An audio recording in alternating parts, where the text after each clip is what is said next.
Praise God, Hallelujah. Magandang gabi po mga kaibigan, Luzon, Visayas, Mindanao, ating mga kapatiran sa dako sa mundo ngayon sa gabi ito. Praise God, Hallelujah. Luwalhatiin natin ang ating mahal na Panginoong Hesus. At siya po ay napakabuti sa ating mga buhay. Siya po kilain natin, glorify natin sapagkat sa Kanya lamang ang lahat ng kapurihan magkailanman. Praise God, Hallelujah. Hanggang pa sa gabing ito po, mga kaibigan, mga kapatid po sa panampalataya, ating pong pag-uusapan kung tayo bang mga Kristiyano ay nararapat ba na mag-celebrate ng Halloween party o tayo ba ay makihalubilo sa kanila sa ganitong gawain. Praise God, Hallelujah. Tayo po ay magbabasa ng isang verses. Praise God, Hallelujah. Sabi po dito sa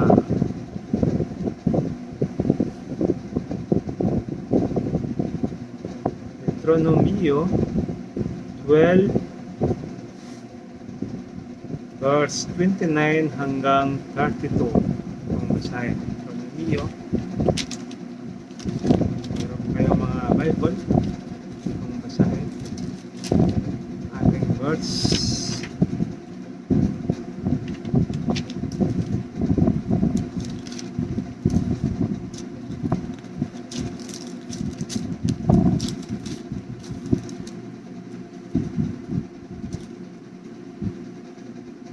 Chapter 12 verse 29 hanggang 32. Ano po ang pagkasabi dito? Praise God, Hallelujah. Sabi po dito sa 29 natin pong babasahin. Pagka nahihiwalay ng Panginoon mong Diyos sa harap mo ang mga bansa na iyong pinapasok, pang-ariin at iyong alinhan sila, at nakatahan ka sa kanyang lupain, ay mag-ingat ka na huwag masilong sumunod sa kanila pagkatapos na sila'y malipol sa harap mo, at huwag kang magsisa ng tungkol sa kanilang mga Diyos. God, Hallelujah. Na magsabi paanong naglingkod ang mga bansang ito sa kanilang mga Diyos, na gayon din ang gagawin ko. Huwag mong gagawing gayon sa Panginoong Diyos, sapagkat bawat karumaldumal sa Panginoon na kanyang kinapupuutan ay kanilang ginagawa sa kanilang mga Diyos, sapagkat pati ng kanilang mga anak na lalaki at babae ay kanilang sinusunog sa apoy sa kanilang mga Diyos. Kung anong bagay ang inuutos ko sa iyo ay siya mong isagawa. Huwag mong dadagdagan ni babawasan man. Praise God, Hallelujah. Yun po ang nabasa sa salita ng ating mahal na Panginoon. Minsan pa ay tayo po yung manalangin bilang pagbigay galang sa salita ng ating mahal na Panginoon. Praise God, Hallelujah. Dakilang Diyos na makapangyarihan sa lahat. Narito po, Panginoon, ang iyong abang lingkod, Panginoon, at isama, Panginoon, ng iyong oras na ito, gabing ito, Panginoon. Nawaya, pagkaloob mo po, Panginoon, na ang nawa, magbigay ka po, Panginoon, ng iyong mga salita na sabihin ng iyong abang lingkod, upang may share ito, magkapulutan ng mga aral na ukol sa iyo. Pagkat wala kami mag-asahan, hindi ikaw lamang, Panginoong Hesus, sa ito ay dakila, purihin ikaw lamang ang nag-iisang Diyos na Kristo. Bayan, noon, ngayon, at magpakalamay kong salamat sa nangyarihang pangalan, sa pangalan ng Hesus. Amen. Praise God. Hallelujah. Napakaganda po yung pag-usapan po natin sa gabing ito ay tungkol, praise God, Hallelujah,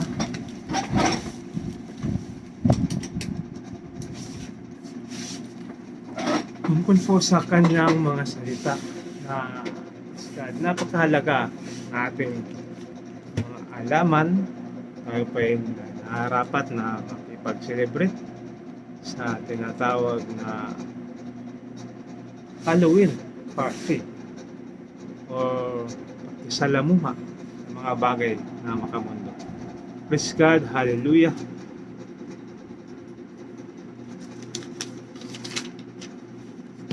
Ate pong babasihan ang Biblia, praise God, hallelujah.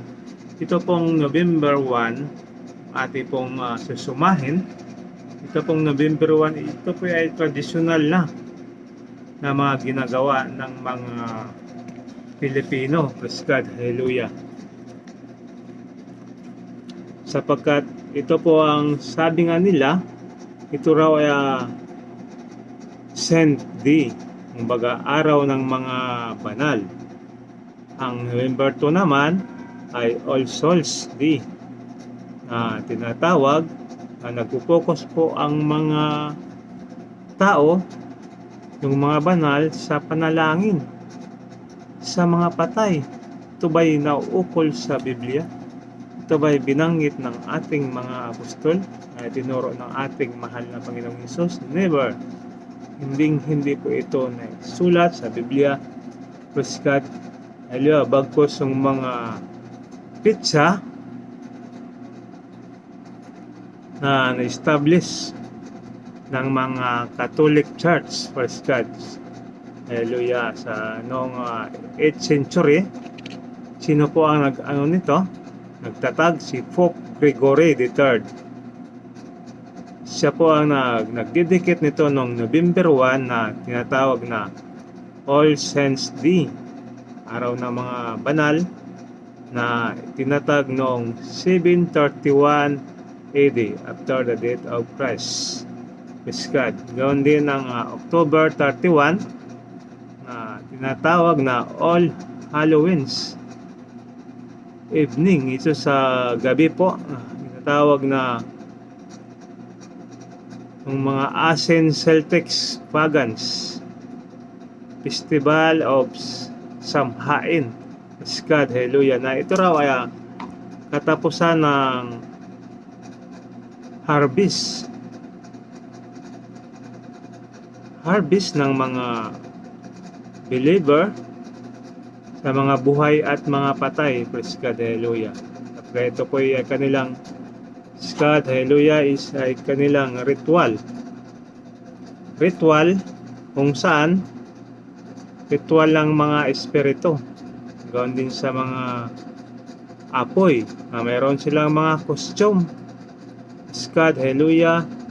Sa mga taong dilim, mga masamang tao na hindi nakikita, kagaya ng mga of ghosts or bad spirit. Praise God, hallelujah. Mayroon din pong mga Kristiyano, hallelujah, na nakikipag-celebrate ng mga ganitong mga paganong tradisyon.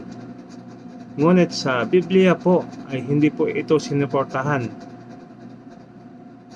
Bagkos hindi po ito na-mention, itong mga holidays na to, ngunit ang na-mention lang po yung idolatry, yung practice ng pag-worship nila kay Satan. Kasi kapag hindi po Antichrist po ito, ang ginapo-worship po nila yung demonyo. Praise God, hallelujah.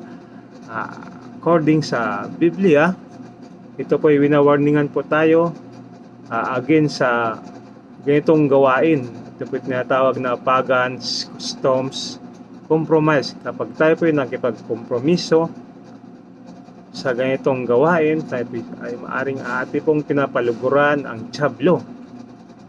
Kailangan po isang tunay na Kristiyano, praise God, hallelujah, kailangan pure worship of God, ang tunay na pag-worship sa ating Panginoong Diyos na siya lamang nag-iisa. Sapagkat ang Diyos po ay mapanigbughoin. Praise God, hallelujah. Tayo po ay winawarningan na sa ganitong mga paganong pamaraan o custom na pagsusuot ng mga ganitong idolatry. Praise God, hallelujah. Na ito po ulit na in-instruct, binigyan ng instruction ang bansang Israel. Praise God, hallelujah. Na wag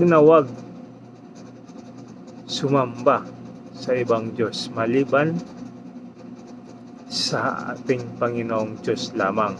Praise God, hallelujah. Sapagkat at sinasabi nga sa Deuteronomio chapter 12 verse 29 hanggang 32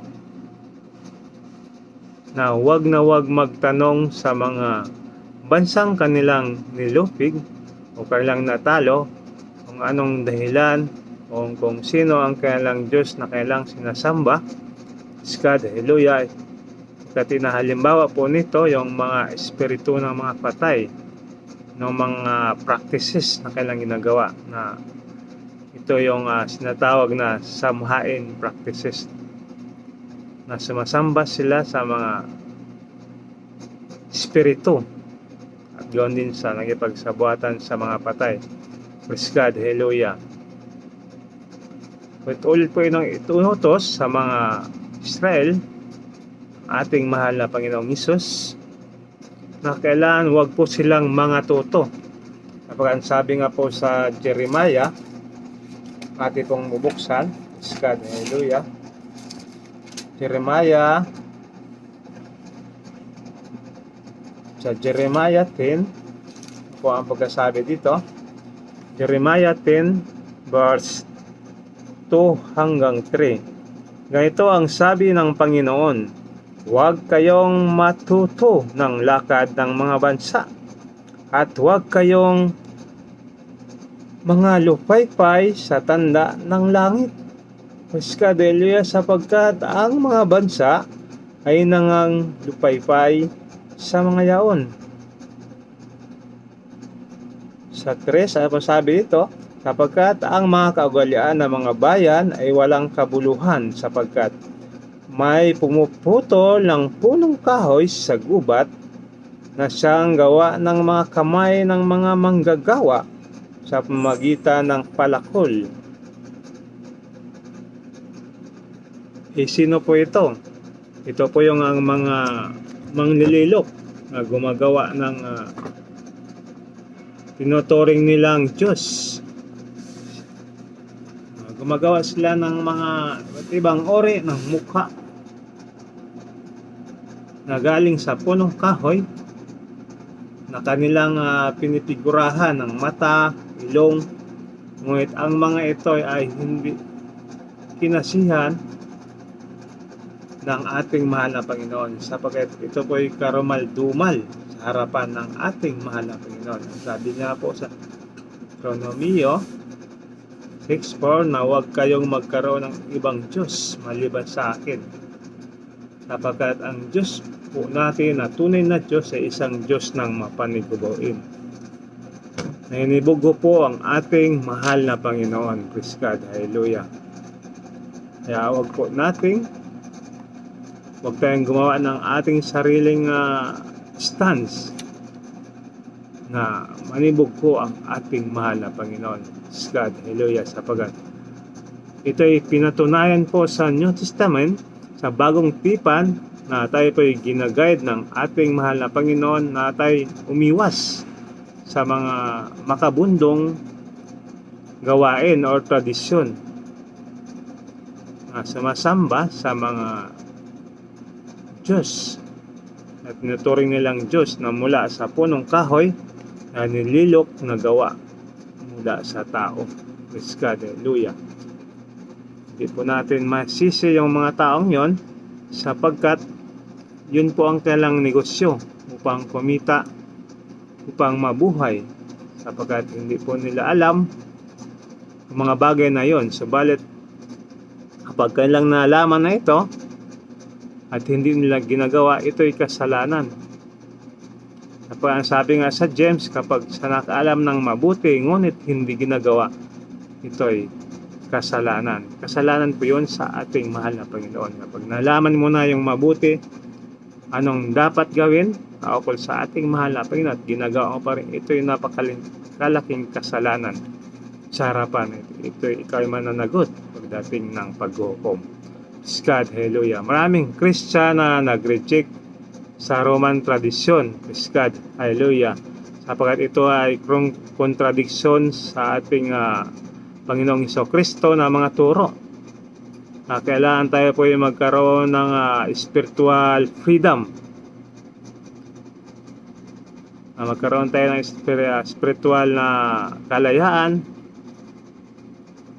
Tayo hindi maging kagaya na sa sumusunod sa mga ritual na ina-observe ng sanlibutan. Praise God, hallelujah. Sapagkat ang sabi po ng Colossians chapter 2 verse 8, ano po ang pagkasabi dito ng Colossians? Praise God, hallelujah. Atin pong babasahin. Colossians chapter 2 verse 8. Kayo'y magsipag-ingat, baka sa inyo'y may bumihag sa pamagitan ng kanyang filosofiya at walang kabuluhang pagdaraya ayon sa salit-saling sabi ng mga tao, ayon sa mga pasimulang aral ng sanlibutan, ay di ayon kay Kristo. Iyon po pala ay hindi ayon sa ating Panginoong Hesukristo yung mga bagay na ating natutunan sa ating mga ninuno na mula pa sa ibang bansa.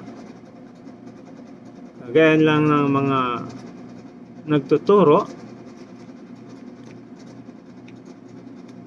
na mula pa sa mga iba't ibang dako ng bansa.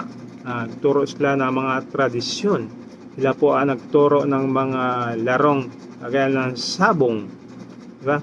Mahjong, baraha, sugal, at ibang uri ng sugal na maaaring sasabi nila ito ay isang libangan lamang, ngunit ito ay karumal-dumal sa ating mahal na Panginoon. Pagkat naturoan lang yung mga tao na maging isang kasalanan, ngunit sa kanila po isang tradisyon lang o nakasanayan, ngunit ito po ay labag sa kautusan ng ating mahal na Panginoon.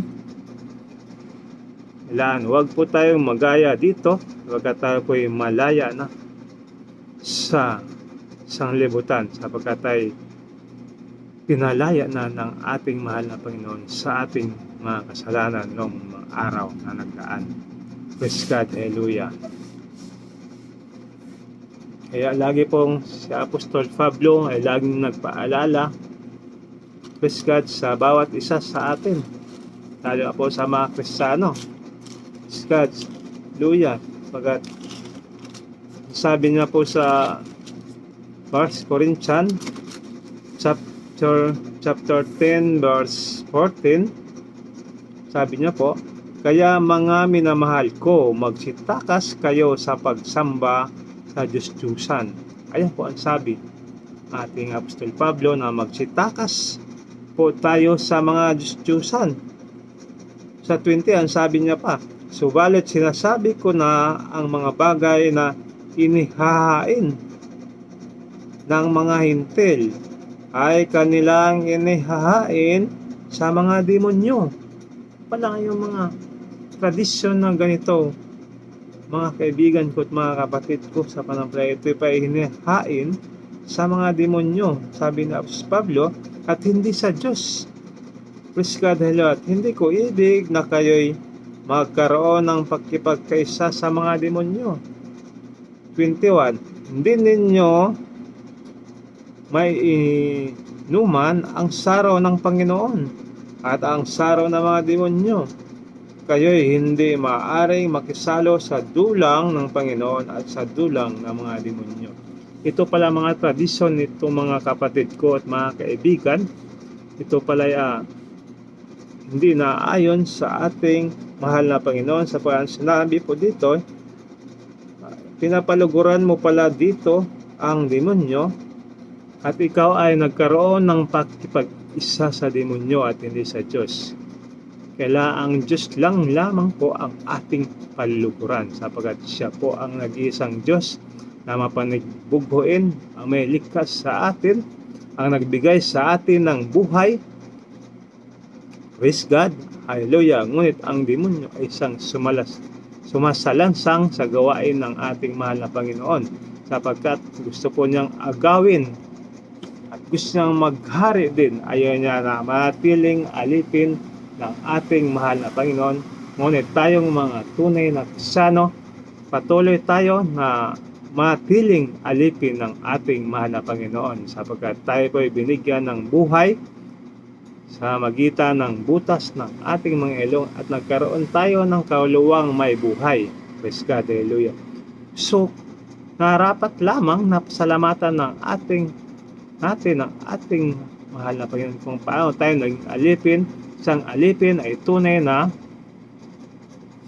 sumusunod sa kanyang Panginoon. Walang iba po ang ating Panginoong Hesukristo. Huwag nating gayahin ang demonyo na siya ay sumasalansang sa Diyos. Ayaw niyang manatiling alipin. Gusto na rin nga gumaya sa ating Diyos at gusto niya pang agawin ang trono ng ating mahal na Panginoong Hesus. Praise God, hallelujah. Ngunit ito po ay hindi po siya nagtatagumpay, sapagkat ang ating Panginoong Diyos ay walang pasimula at walang katapusan. Siya po ang may likha ng mga bagay. Siya po ay naglatag na mag-isa sa sanglibutan. Siya po ay may gawa ng lahat ng mga tao sa magitan ng salita na likha ang lahat ng mga bagay. At ni isa man ay walang nalikha maliban sa salita ng ating Diyos Ama na makapangyarihan sa lahat. Praise God, hallelujah. Sapagkat sabi nga ng Roma, praise God, yung ating babasahin. Sabi po doon sa Roma 12 verse 2, sabi po dito, at huwag kayong magsiayon sa sanglibutang ito, kundi mag-iba kayo sa pamagitan ng pagbabago ng inyong pag-iisip, upang mapatunayan ninyo kung alin ang mabuti at kaaya-aya at lubos na kalooban ng Diyos. Paano natin mapatunayan sa ating mahal Panginoon na musunod tayo sa kanyang kalooban? Ang sabi niya, huwag tayong makiayon sa mga pattern ng mundo, kundi po tayo ay magpaiba sa mga bagay na ito. Ano po yun? Yung kagaya ng mga tradisyon ngayong ginagawa ng mga tao ng sanlibutan. Kaya nga galit ang ating mahal na Panginoon, sapagkat nakikita na pasama na ang mundo, ganoon din ang mga tao, sapagkat yun po ang gawain ng dyablo, sapagkat alam ng dyablo na kunting panahon na lamang nalabi sa kanya at siya na ang isusunod sa paghukom na ito na parang darating ay tapos na ang kanyang mga oras at panahon. Kaya ngayon pa lang talagang naghanap na siya ng mga tao na gusto niyang silain, sapagkat siya ay kagaya ng leon. Siya po ay inihalimbawa sa leon na umuungal 24 oras upang maghahanap ng masisila. Saan? Sino po ang gustong silain? Ito pong mga Kristiyano at tunay na naglingkod sa ating mahal na Panginoon. Gusto po niyang masisila upang madamay sa kanyang kapahamakan. Saan? Doon sa impyerno. Praise God, hallelujah. Nakalaan para sa mga demonyo na nagsalansang sa ating mahal na Panginoon. Sila po yung magayon din ang kanyang mga anghel na tagasunod niya na nagsalansang sa ating Diyos na makapangyarihan sa lahat. Kaya siya po ay gumagawa ngayon ng mga kaparanaanan, ngunit galit po ating mahal na Panginoon sa ganyang mga gawain. Kaya nga kung ating napapansin, marami pong mga lindol sa iba't ibang dako ng Pilipinas, mula Davao, Oriental, punta ng bandang Mindanao, gayon din sa Cebu, sa iba't ibang dako ng Luzon, ng bansang Pilipinas, sapagkat nakita ng Panginoon na talagang wala nang pagbabago yung tao. Kasi yun po ang kaparaanan ng demonyo upang masira po ang tao. Ang tao po ay mahal ng ating mahal na Panginoon. Kung gaano niya kamahal ang mga tao, mas higit nang minahal ang tao kaysa mga anghel na nagsalansang sa ating mahal na Diyos, makapangyarihan sa lahat. Praise God, hallelujah. Kaya wag po tayo magsiayon. Anong ginagawa ng mga tao ngayon sa mundong babaw, iba't ibang dako ng mundo, na sila po ay gumagawa ng mga costume na ayon sa mga demonyo na mayroong buntot. Pati yung kailang mga anak, binibilhan pa ng mga sungay na kumikislap-kislap. Sabi lang, ilaw lang daw sa gabi. Ngunit ikaw isang tunay na Kristiyano, huwag mong gawin yun sa iyong anak. Huwag mong hayaan ang iyong anak na gumaya sa sanglibutang ito, sapagkat tayo'y binago na ng ating mahal na Panginoon. Tayo na tinatawag na reborn. Sinabing sa reborn, tayo binagong muli, ipinanganak na muli.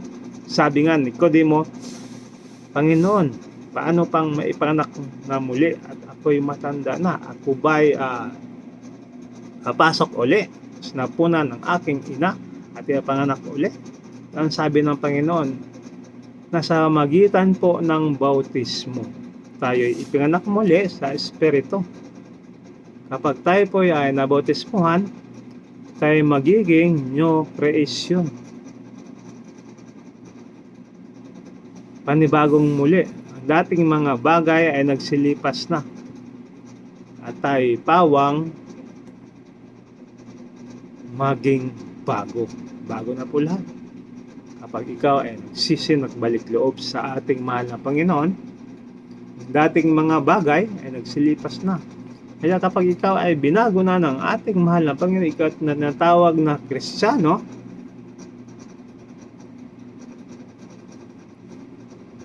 ikaw po ay bawang nilalang na. Bakit ka pa nakipagsang-ayon sa sanglibutang ito? Yung mga tradisyon ng ginagawa ng makamundo. Paano mapatunayan na ikaw ay isang tunay na nilalang na tinawag na Kristiyano? Kapag tinawag ka ng Kristiyano, ikaw ay Christ-like.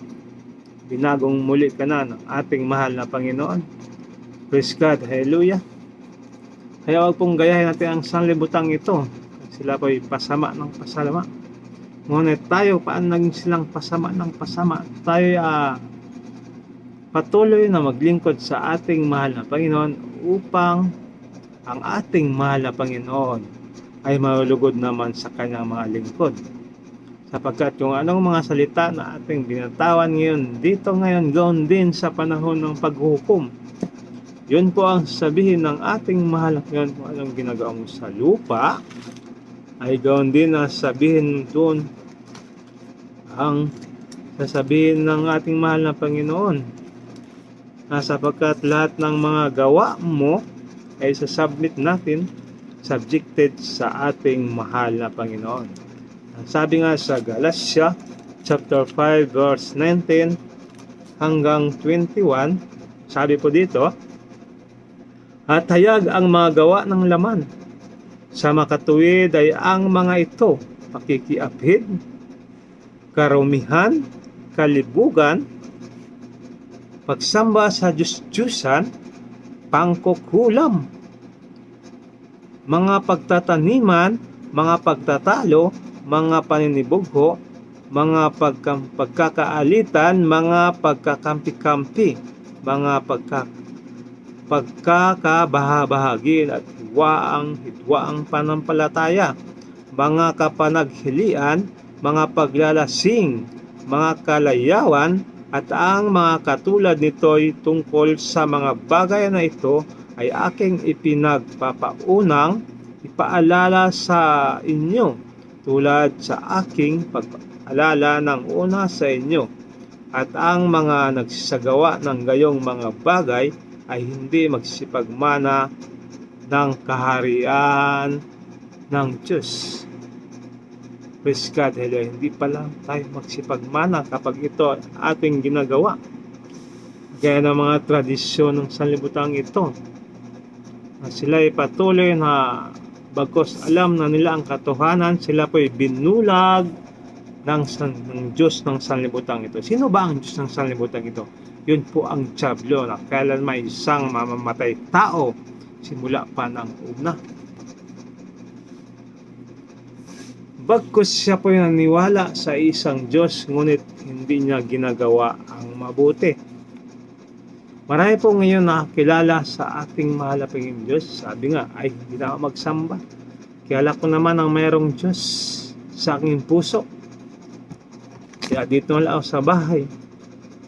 Ati pong alahanin mga kaibigan, mga kapatid, sa sabi po sa Hebreo 10:25, na huwag kaligtaan ang isang pagtitipon.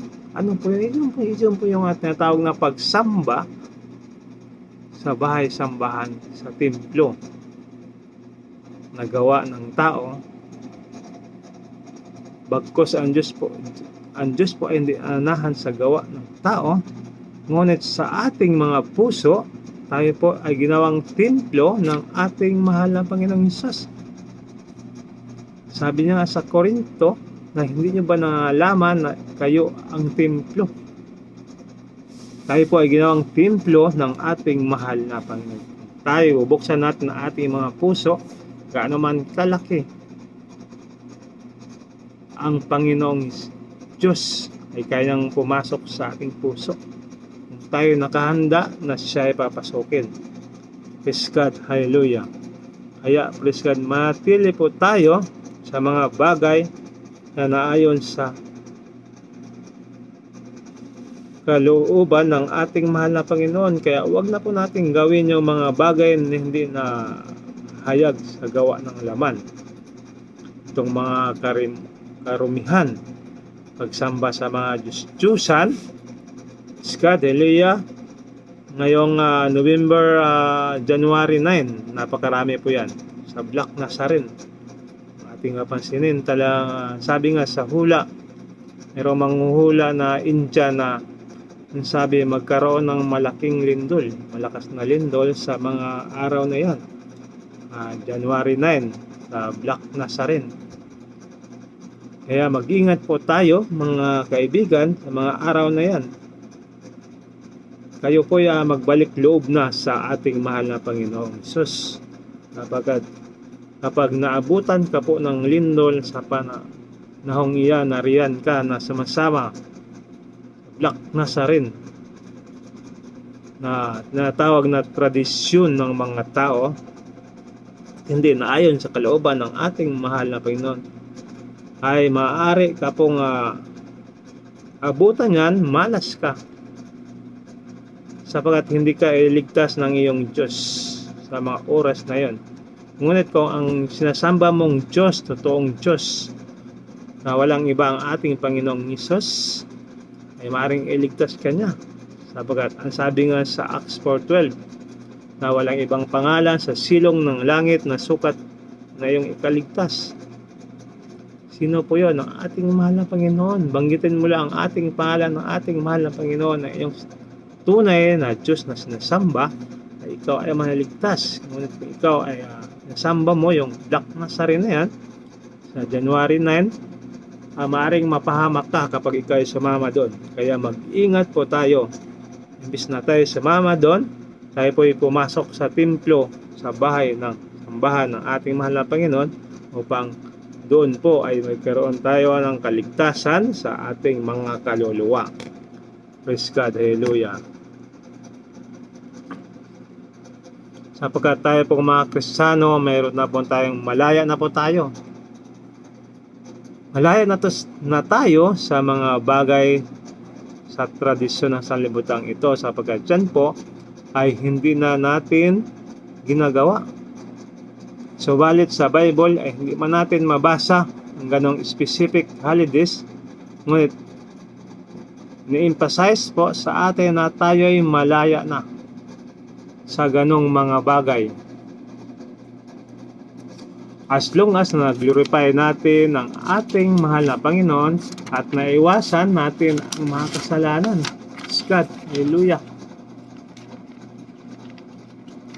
At ino-honor natin ang ating walang iba, ang ating mahal na Panginoong Hesus. Ngunit kung tayo nakatali na sa paganong tradisyon, ngayon pa lang buksan mo na ang iyong isipan upang ikaw rin ay isa sa makalaya sa ganong mga tradisyon ng sanlibutan. Sa pagsabi ng Hebreo 12:1, ang sabi po dito, kaya yamang nakukubkob tayo ng makapal na bilang ng mga saksi, tabi namang walang liwag ang bawat pasan, at ang pagkakasalang pumipigil sa atin ay ating takbuhing may pagtitiis, ang takbuhang inilagay sa harapan natin. Ano po yun? Ano po yung makapal na kubkob tayo ng makapal na bilang ng mga saksi? Praise God, hallelujah. Saksi po natin, ito po yung mga apostol, ang mga apostol po. Yung kailang mga salita, yun po ating maging tunay na saksi. Eyewitness, sila po ang mismong nakakita sa gawain ng ating mahal na Panginoon, ang mga malang ginawa ng ating mahal na Panginoong Hesus, kanyang mga kamay. Sama ang kanyang mga apostol, sila po ang tunay na saksi ating mahal na Panginoon na sila nakita mismo sa kanilang mga mata. Praise God, hallelujah. Kaya sabi ito, itabi namang walang liwag ang bawat pasan. Ano po yun? Ito po yung pagkakasalang pumipigil sa atin. Ano po yung pumipigil sa atin? Ito po yung tradisyon na ating nakasanayan po sa ating mga ninuno pa. Sa ating ginagawa ng ating mga lolo't lola na hindi pa po sila nakakilala sa ating mahal na Panginoong Hesus. Praise God, hallelujah. Ngunit tayong mga Kristiyano na kilala natin ang ating mahal na Panginoong Hesus, tayo po'y umiwas doon. Sabagat, praise God, hallelujah, ang sabi ng Roma 14, chapter 14, verse 5 to 6, ano po ang sabi dito?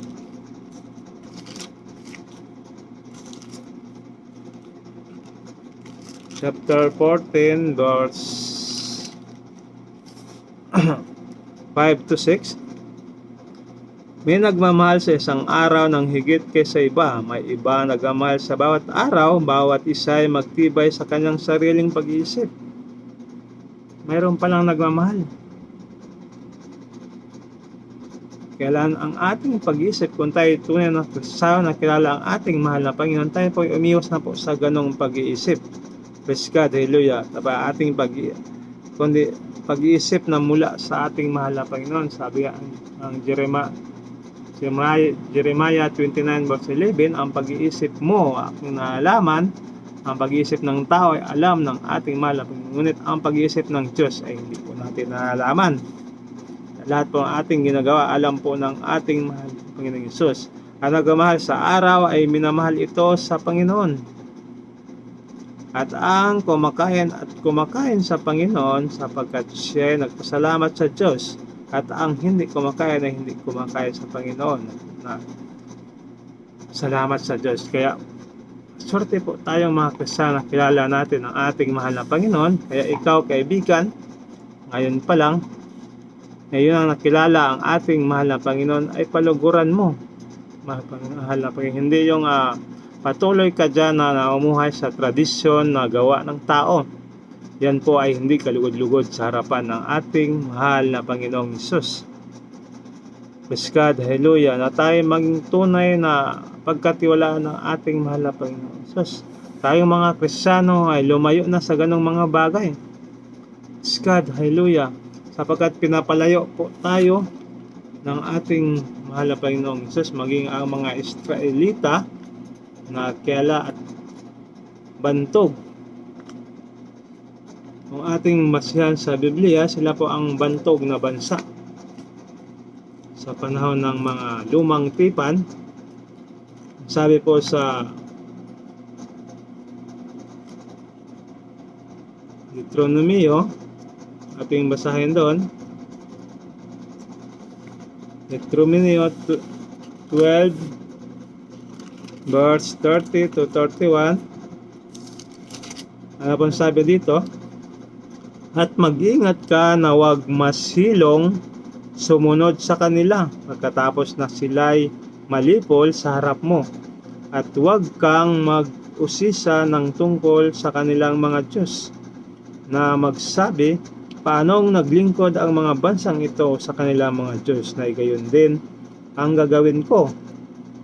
Huwag mong gagawin gayon sa Panginoon mong Diyos, sapagkat bawat karumaldumal sa Panginoon na kanyang kinapupuutan ay kanilang ginagawa sa kanilang mga Diyos, sapagkat pati ang kanilang mga anak na lalaki at babae ay kanilang sinusunog sa apoy sa kanilang mga Diyos. Kung anong bagay ang inuutos ko sa iyo ay siya mong isagawa, huwag mong dagdagan ni bawasan. Yun po yun ang utos ng Diyos sa bansang Israel, ng mga tao sa bansang Israel. Yung natalaw nila ang isang bansa na sakop po nila, ay wag na po nilang usisahin, sabi ng Diyos. Ano mga ginawa ng mga tao roon, nakatira doon, wag nang usisahin na sila po yung nagsamba sa Diyos-Diyusan. Maging ang kanilang mga anak ay inalay nila sa kanilang Diyos. Sinunog nila ang kanilang mga kabataan, kanilang mga anak, upang ialay sa kanilang Diyos. Praise God, hallelujah. Kaya sabi ng Panginoon na kung anong bagay na inuutos, kung anong inuutos lang ng ating mahal na Panginoon, ay yun lang po ang bagay na gawin po natin. Huwag po tayo nga magdagdag at huwag dadagdagan ni babawasan.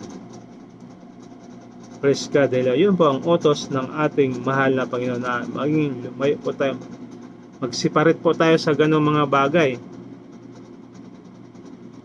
Sabagat yung mga early church leader, ang ating nakilala si Pope Boniface IV, ito po nag-rededicate ng pagans. Ano yung pagans? Yung pagano, mga gawain na ginawa ng mga magaya sa mga tradisyon ng mga tao.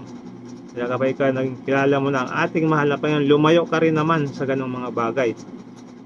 So ito'y karumal-dumal sa harapan ng ating mahal na Panginoon. Praise God, hallelujah. Ang sabi nga sa 1 Corinthians 10 verse 31, sabi sa 1 Corinthians chapter 10 verse 31, tayo po dito, kaya kung kayo'y nagsikain man o nagsisiinom man o anuman ang iyong ginagawa, gawin ninyo ang lahat sa ikaluwalhati ng Diyos. Kailangan Diyos ang niwalhati.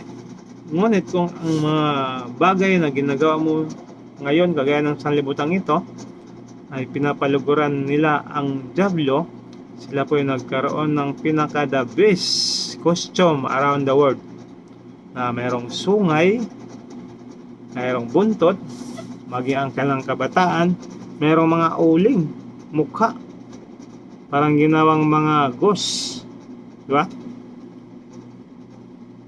Praise God, dahil hindi po yan naukol sa harapan ng ating mahal na Panginoon. Nainibog ko po ang ating mahal na Panginoon dyan sa puwet. Siya ang may likha sa iyo, siya ang nagbigay sa iyo ng buhay, ng kaluluwa at espiritu, at binigyan ka ng kaluluwang may buhay upang ikaw ay gumalaw. Kaya ang gagawin mo lang, sambahin mo ang ating mahal na Panginoon. Salamat ka sa Kanya.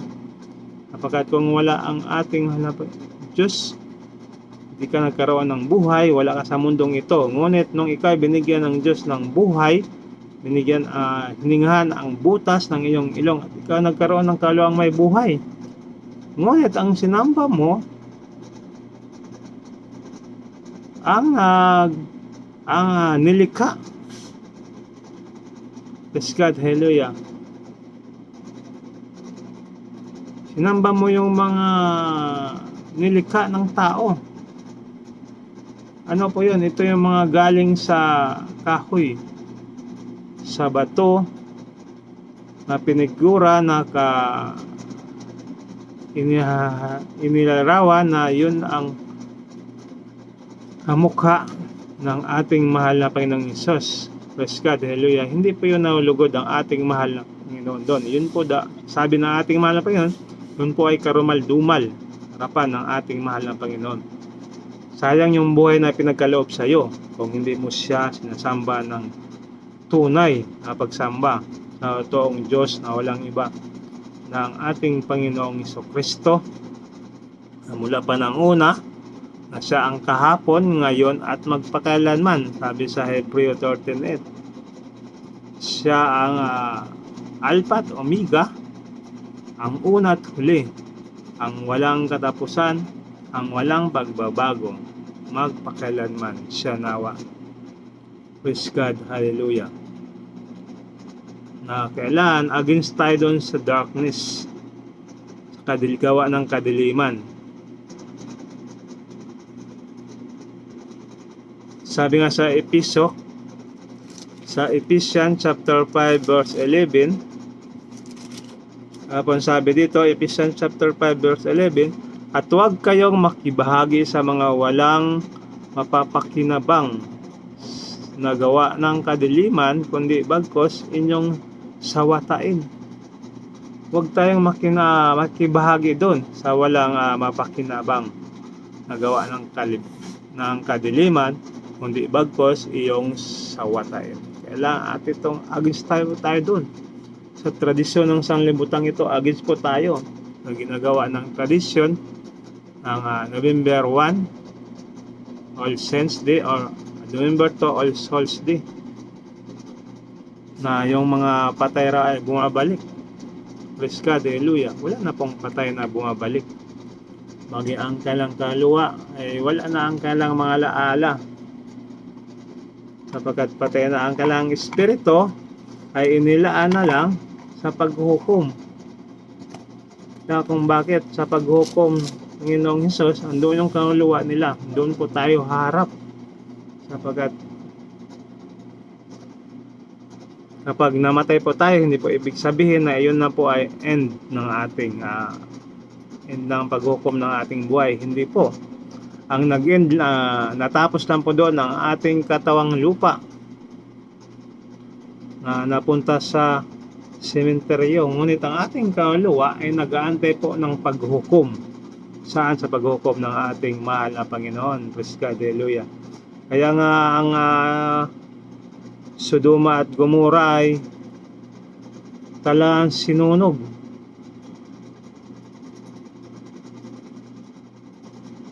Ng ating mahal na Panginoon, sapagkat sila po hindi nagbago, binigyan ng pagkataong magbago. Andun po ng lahat ng kasamaan, lahat ng tradisyon, tayong babae sa babae, lalaki sa lalaki, nag-asawa, at ganoon din sa gawang makasalanan at ibang makasalanan. Andoon mga prostitute, ibang klaseng kasalanan, iba't ibang klaseng sugal. Mga babae doon ay pinagbibinta nila sa babang halaga ng pira. Ang mga anghel nga na pinadala ng Diyos na gusto pa nilang akitin. Sobrang sama na pala sa Sodoma at Gomora, kaya si Lot po, maging ang kanyang pamilya ay pinaalis doon. Ngunit si Lot po naman ay nanghinayang sa kayamanan na kayang naipon sa kanyang lugar. Kaya siya po ay lumingon na bili ng anghel na wag lumingon upang wag maging haliging asin. Kaya nangyari po sa asawa ni Lot ay naging haliging asin, sapagkat siya po ay lumingon kanyang kayamanan. Kaya kapag tayo po naglingkod sa ating mahal na Panginoon, wag na po nating lingunin yung mga bagay na ating pinanggalingan, mga lumipas na ating ginagawa. Tayo patuloy na tunay na binago ng ating mahal na Panginoon. Patuloy po tayo, wag po nating balikan yung mga ginagawa nating karumal-dumal sa ating mahal na Panginoon. Pansinin niyo po ang bansang Ninive. God, hallelujah, na pinadala doon si Jonas. Sila po ay nagbago. At 3 araw na lang gugunawin na ang Ninive. Ngunit sila po ay nagbago. Balik loob sa ating mahal na Panginoon. Ngunit ang mga tao ngayon, at sino mo ipapadala? Sabi nga ni Lazaro, ang taong mayaman, na magpadala ka doon ng mga picture, o magpadala ka doon mga pagsabihan ang pamilya ni mayaman, taong mayaman, upang ayaw niyang masama niya doon or mapunta doon sa dagatang apoy or impyerno. Ngunit ang sabi ng ating mahal na Panginoon, kahit ipadala pa doon magaling sa mga namatay, talagang tapos na magbago, sapagkat binulag na ang kailang mga mata ang diablo ng salibutan ito. Ngunit ikaw ngayon, nakinig ngayon, pag ikaw ay pansinin mo na sobrang init ng apoy sa impyerno, ikaw po ay magbago na, sapagkat napakainit talaga doon. Wala nang exit doon, praise God, hallelujah. Kaya nagtanong nga yung mga tao doon sa Jerusalem. Sabi ng Apostol Pedro, ano ang kanilang dapat gawin upang sila'y maligtas. Sabi niya sa Acts 2:38, repent and be baptized every one of you in the name of Jesus Christ for the remission of sin, and you shall receive the gift of the Holy Ghost. So ano mga dapat gawin nila?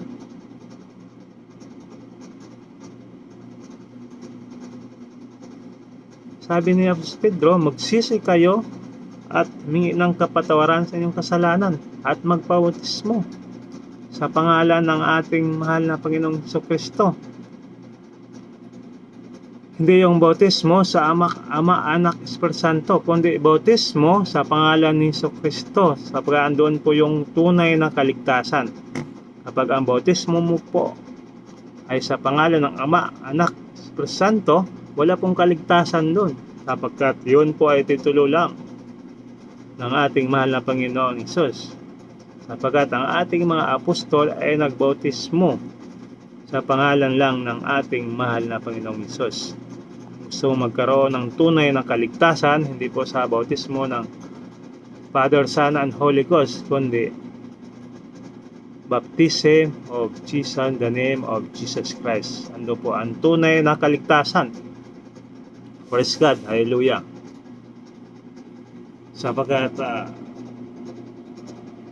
punta po tayo sa ospital. Ang ospital po, praise God, hallelujah, kapag ang tao ay nagkasakit, pupunta po ng ospital sapagkat gusto po magkaroon ng health, ng kagalingan. Praise God, hallelujah. Sapagkat yun ang pangarap ng mga nasa ospital, na napakahalaga pala ng malusog ang katawan. Pag ikaw ay nakahiga na doon sa ospital, maring masabi mo sa iyong isipan, kahit di ka nakapagsalita, na napakahalaga pala ng katawan na maging malusog kahit walang pira. Sa meron kang malusog na katawan, okay na. Ngunit ang tao ngayon, kahit sobrang dami ng pira, hanggat hindi nagkakasakit talang kain lang kain ng mga pinagbabawal, na hindi nakahulugod sa katawan, kain ng kain. Praise God, hallelujah. Kasi binanggit po sa Biblia tungkol sa ospital, sabi sa Matthew 25:36. Ano po ang sinabi sa Matthew?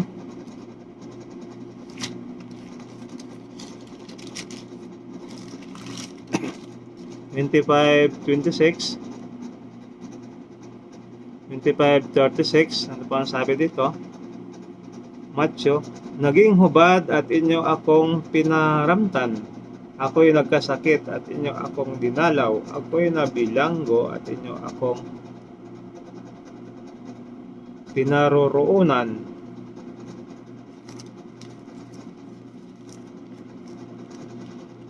Sa Acts chapter 2, Verse 42 hanggang 47. Sabi po dito, at sila'y nagsipanatiling matibay sa turo ng mga apostol at sa pagsama-sama sa pagputol-putol ng tinapay at sa panalangin. At ang lahat naman nagsasampalataya ay nakatipon at lahat nilang pag-aari ay kailang nalahatan at pinagbili nila ang kanilang mga pag-aari at kayamanan na mahagi ang lahat iyon sa kailangan ng bawat isa. Sa araw ay nagsipanatiling matibay sa pagkaisa sa templo at sa pagpuputol-putol ng tinapay sa bahay-bahay at nagkain sila ng kanilang kain na may galak, na may katapatan sa puso at nagpupuri sa Diyos at nagtatamo ng paglingap buong bayan at dagdag sa kanila ang Panginoon araw-araw yaong nangaligtas. Napakahalaga talaga yung salita ng ating mahal na Panginoon na kapag tayo ating espiritu ay nagkasakit, kailang dalhin po natin saan? Sino ang binabanggit sa ospital? Ang ospital po ay nahalin tulad sa bahay-sambahan ng ating mahal na Panginoon. God, hallelujah.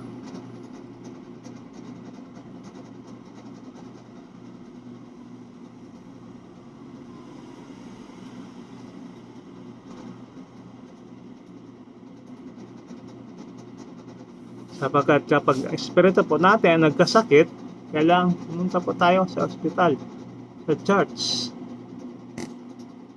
upang gagaling po ang ating mga spiritual na sakit. Sa ating kaluluwa ay gagaling sapagkat ang sabi sa Hebreo 10:24, sabi sa Hebreo, ang ating mabasahin,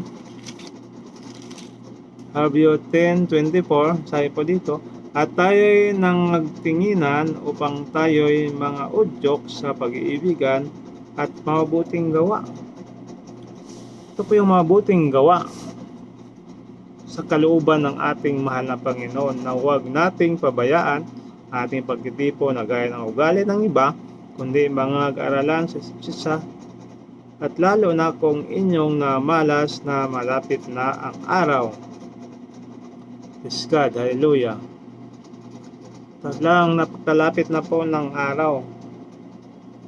Sabi po dito, kung ating sinasadya ang pagkakasala pagkatapos ng ating matanggap ang pagkakilala sa katotohanan, ay wala nang haing natitira pa tungkol sa kasalanan, kundi isang kakilabot na paghihintay sa paghukom, isang kabangisan ng apoy na nalamon sa mga kaarawan, sa mga kaaway. Ang magpawalang halaga sa kautusan ni Moises sa patutuo ng 2 o 3 saksi ay mamatay na walang awa. Matindi yung parusa. Sa panahon ng Moises, kapag kapo ay nagkasala at merong saksi 2 o 3, ikaw ay papatayin sa bato.